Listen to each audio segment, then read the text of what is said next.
Jadi gini ya, pengakuan dari Olivia bahwa memang acara-acara yang dibuat oleh Bunia itu juga memang berasal dari sumbernya dari uang para korban gitu. Makanya itu termasuk sebagai pihak yang kami gugat.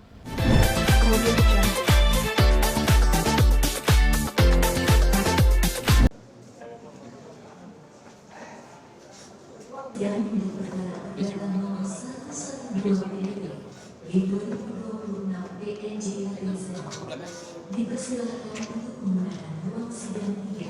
Terima kasih.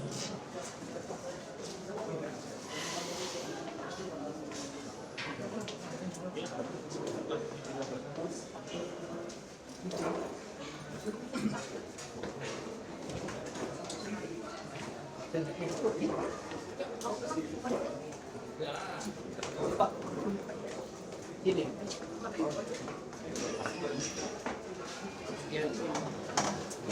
Yang mau di blogger.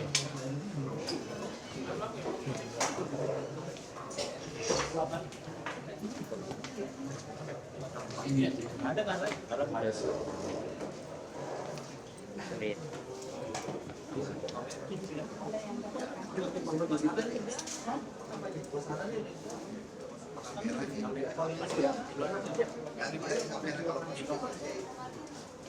Sana.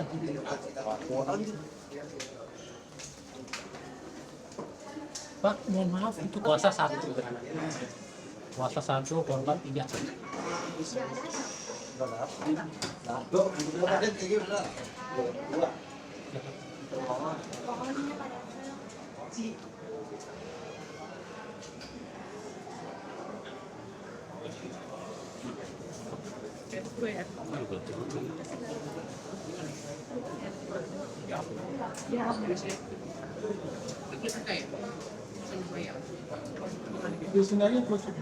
Mana?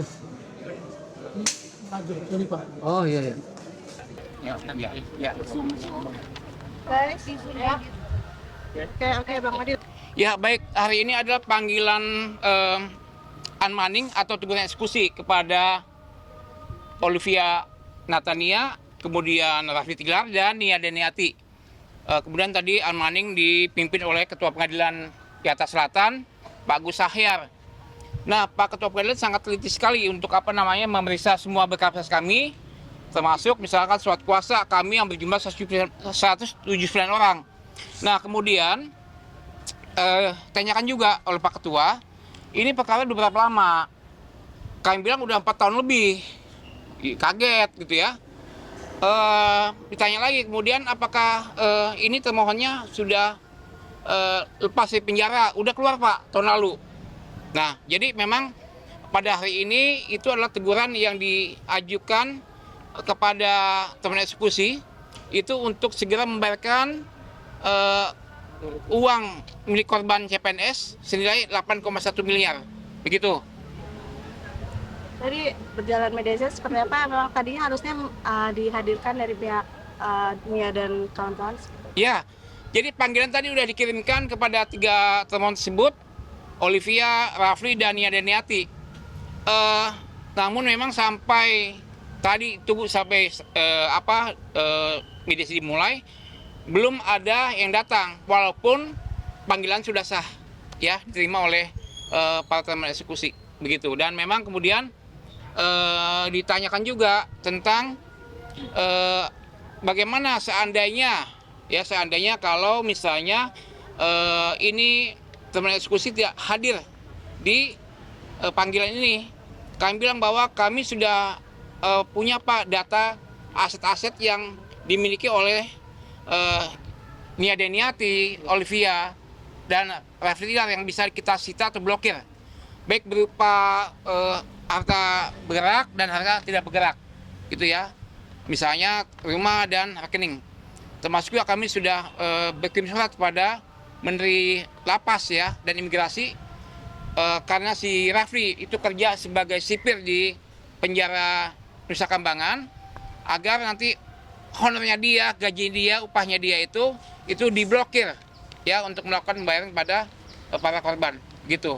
Nah, dari pertemuan tadi juga Bu Agustin selaku perwakilan dari korban itu juga tanya apa harapannya, permintaannya kepada Pengadilan Selatan. Monggo Bu, sampaikan Bu. Baik, Assalamualaikum warahmatullahi wabarakatuh. Tadi saya sempat ditanyakan oleh Pak Hakim, kira-kira ada yang perlu mau disampaikan, Bu? Ya, saya terus terang saya menyampaikan kepada pihak pengadilan, mohon kasus ini benar-benar selesai tuntas karena kita menanti sudah hampir 4,5 tahun, mana teman-teman para korban itu menderita banyak hutang, sampai sekarang pun masih mencicil hutang. Ya, apalagi di kehidupan yang sulit seperti sekarang ini. Kami mohon ya pihak pengadilan benar-benar menyelesaikan kasus ini biar sampai tuntas gitu loh.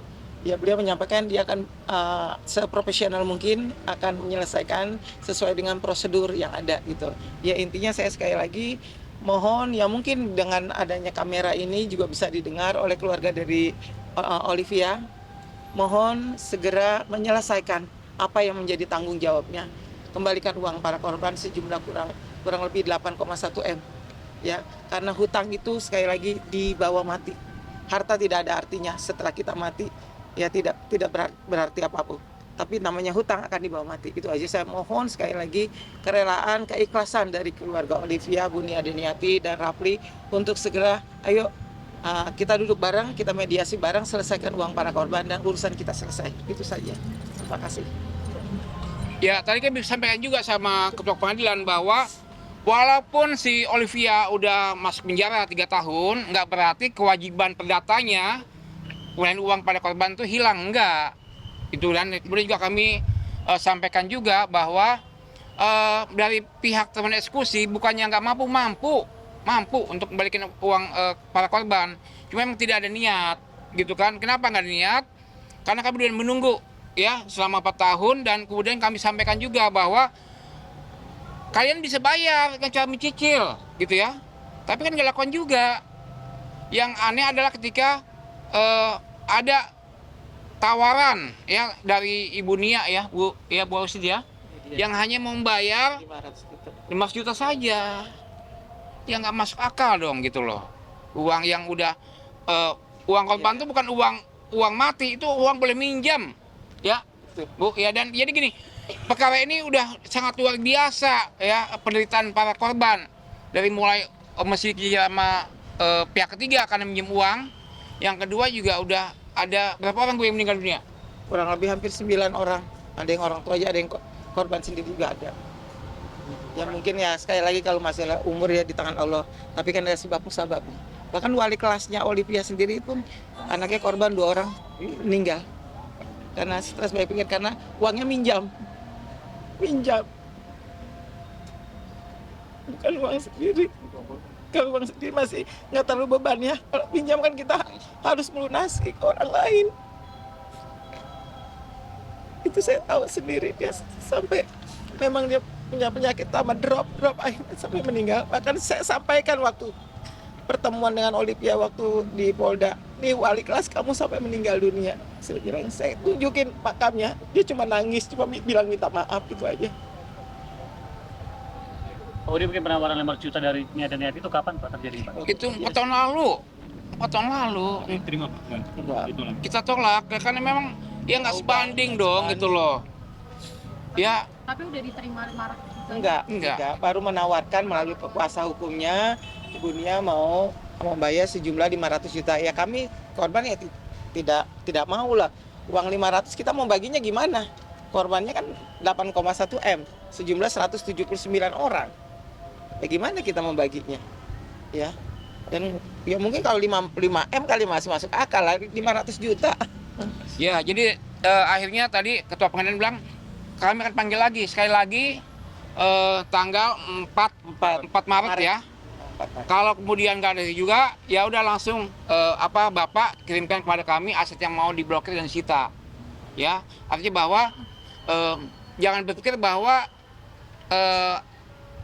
Olivia itu atau Nia Deniati itu bebas, enggak, karena kita tanggung renteng. Jadi ketiganya itu mesti tanggung renteng terhadap uang 8,1 miliar gitu. Penegasan aja Bang, keterlibatan Nia Deniati ini di sebelah mananya Bang? Jadi gini ya, pengakuan dari Olivia bahwa memang acara-acara yang dibuat oleh Bunia itu juga memang berasal dari sumbernya dari uang para korban gitu. Makanya itu termasuk sebagai pihak yang kami gugat. Ngambil keuntungan berarti ya Pak? Ya seperti itu, kita nggak pernah tahu ya. Yang jelas kan pengakuan bahwa memang acara itu dibuat oleh ibunya. Berarti korban-korban dari Daniati dan Olivia ini masih ikhlas dengan Ya belum lah kita, karena tadi Mbak, uang itu didapatkan dari pinjam, ada yang menggadaikan BPKB, ada yang sertifikat rumah, ya. Saya sendiri sertifikat rumah saya di tangan orang, ya, seperti itu. Ya bukannya kita nggak ikhlas, bukannya kita gimana, tapi kan nih kita menanggung beban gitu loh, ya kan? Kita harus tetap bayar cicilan, bayar utang, sementara kita buat kehidupan aja udah sulit gitu. Apalagi ada beberapa teman yang memang udah benar-benar kerja, udah disuruh keluar gitu. Disuruh keluar dengan alasan kalau mau masuk CPNS ini udah SK udah turun harus keluar. Bayangin. Ada yang pegawai bank. Padahal dia sudah bukan kontrak lagi, sudah pakai tetap. Tapi karena ya orang siapa sih yang tidak mau ikut PNS ya, sampai akhirnya keluar gitu. Gitu Mbak. Jadi bukan kita kayak kelas gimana, kita menuntut yang menjadi hak kita. Gitu untuk aja. masing-masing korban sendiri Bu, kira-kira kerugiannya kisaran berapa per orangnya? Kisaran antara ada yang 30, 40, 50, ada yang sampai ada satu orang hampir sampai 600 juta. Oh dia mungkin apa meninggal Bang sambil nunggu ganti rugi ini belum terjadi Bang. Ya. Ya Ibu. Ya, untuk korban ada yang depresi, terus udah nggak mau ketemu orang lagi, terus ada yang kebanyakan yang meninggal itu orang tuanya, karena orang tua yang menanggung utang beban, gitu ya. Kalau anak sih mungkin tidak terlalu berat sekali, ya karena yang nanggung orang tuanya, harus membayar cicilan dan sebagainya itu. Kira-kira ada berapa orang yang Kurang lebih yang saya ingat hampir 9 orang dari 175 orang, Ya. orang tua korban. Kalau yang dari korban yang depresi. Oh dia begini ya, yang aset yang pengen disita itu dari aset yang ada Niati atau sama Olivia juga atau sama Raffi atau gimana? Nah begini, kalau untuk asetnya Rafli itu ya jelas hanya berupa upah ya, rekeningnya dia yang kita sita gitu, karena kita belum dapat lagi datanya. Tapi untuk Olivia dan Niati kita punya data rekeningnya dan tanah bangunannya gitu. Jadi kita pikir itu cukuplah ya buat mengalihkan uang para korban begitu. Satu rumah aja cuma Nia dan Niati atau Ada tiga ya, cuma memang kita nggak sebutin di mana, takut nanti dipindah tangankan. 3 rumah siapa aja? Ada pengadil. Yang jelas 3 itu adalah rumah Ibu Nia gitu. Oke, aman. jadi agenda selanjutnya dong mungkin? Ya panggilan yang kedua, teguran kedua Tanggal 4. tanggal 4. Maret jam Harapannya 10. Nia dan Niati dan anak-anak. Ya, kita berharap. Ya datang dong, ini kan udah bulan puasa ya, maksudnya masa iya sih gitu mau masa iya nggak mau selesai gitu kan. Karena kalau kita ngelihat gaya hidupnya kan masih mewah gitu ya, masih jalan-jalan ya Bu ya, masih ya dunia gemerlap gitu kan, artinya bahwa punya kemampuan, hanya emang nggak ada niat gitu. Oke, terima kasih banyak. Ya. Pak. Ya. Bang, boleh dikit lagi? Pak, media semua ya. Iya.